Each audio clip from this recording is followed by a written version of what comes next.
মালয়েশিয়ার calling visa নিয়ে আপনার প্রশ্নটি অত্যন্ত সময়োপযোগী। 2026 সালের বর্তমান প্রেক্ষাপটে নতুন সরকার এবং মালয়েশিয়া সরকারের মধ্যে অত্যন্ত ইতিবাচক কূটনৈতিক তৎপরতা লক্ষ্য করা যাচ্ছে।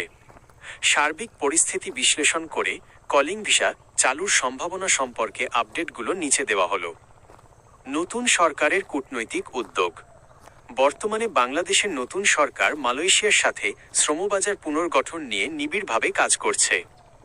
20 ফেব্রুয়ারি 2026 তারিখে মালয়েশিয়ার প্রধানমন্ত্রী দাতুক সেরি আনোয়ার ইব্রাহিম বাংলাদেশের নতুন প্রধানমন্ত্রীকে টেলিফোন করে শুভেচ্ছা জানিয়েছেন এবং দ্বিপাক্ষিক সম্পর্ক ও শ্রমবাজার ইস্যুতে একসঙ্গে কাজ করার প্রত্যয় ব্যক্ত করেছেন।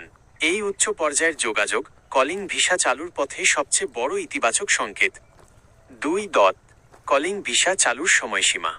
মালয়েশিয়ার স্বরাষ্ট্র মন্ত্রণালয় KDN ইতিমধ্যে 2026 সালের জন্য বিদেশি কর্মী নিয়োগের একটি বিশেষ কোটা আবেদন সময়সীমা ঘোষণা করেছে, যা 19 জানুয়ারি থেকে শুরু হয়েছে এবং 31 মার্চ 2026 পর্যন্ত চলবে। আশা করা হচ্ছে এই সময়ের মধ্যেই বাংলাদেশের জন্য নতুন করে কলিং ভিসা এবং মেডিকেল প্রক্রিয়া পুরোপুরি শুরু হবে। 3. রিক্রুটিং এজেন্সির নতুন নীতিমালা। আগের সিন্ডিকেট প্রথা ভেঙে স্বচ্ছতা আনার জন্য নতুন সরকার কঠোর অবস্থান নিয়েছে। মালয়েশিয়া সরকারও বাংলাদেশি রিক্রুটিং এজেন্ট নির্বাচনের জন্য নির্দিষ্ট 10টি মানদণ্ড বা ক্রাইটেরিয়া প্রকাশ করেছে। এর ফলে শুধুমাত্র অভিজ্ঞ এবং স্বচ্ছ রিক্রুটিং এজেন্সিগুলো কর্মী পাঠাতে পারবে। কর্মী নিয়োগের খরচ, মাইগ্রেশন কস্ট আগের তুলনায় অনেক কমে আসার সম্ভাবনা রয়েছে। 4. কোন কোন খাতে সুযোগ বাড়ছে?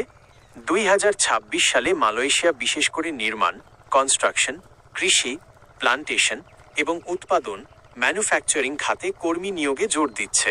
সুপারমার্কেট এবং ট্যুরিজম সেক্টরেও বাংলাদেশি কর্মীদের জন্য নতুন চাহিদা তৈরি হচ্ছে। আপনার জন্য পরামর্শ। সতর্কতা, কলিং ভিসা পুরোপুরি সচল হওয়ার প্রক্রিয়ায় আছে, তবে এখনও ঢালাওভাবে নতুন ভিসা ইস্যু শুরু হয়নি। এই মুহূর্তে কোনো অসাধু দালাল বা অনিবন্ধিত এজেন্সিকে অগ্রিম টাকা দেবেন না। সরকারের প্রবাসী কল্যাণ মন্ত্রণালয় বা BMET এর অফিসিয়াল বিজ্ঞপ্তির জন্য অপেক্ষা করুন।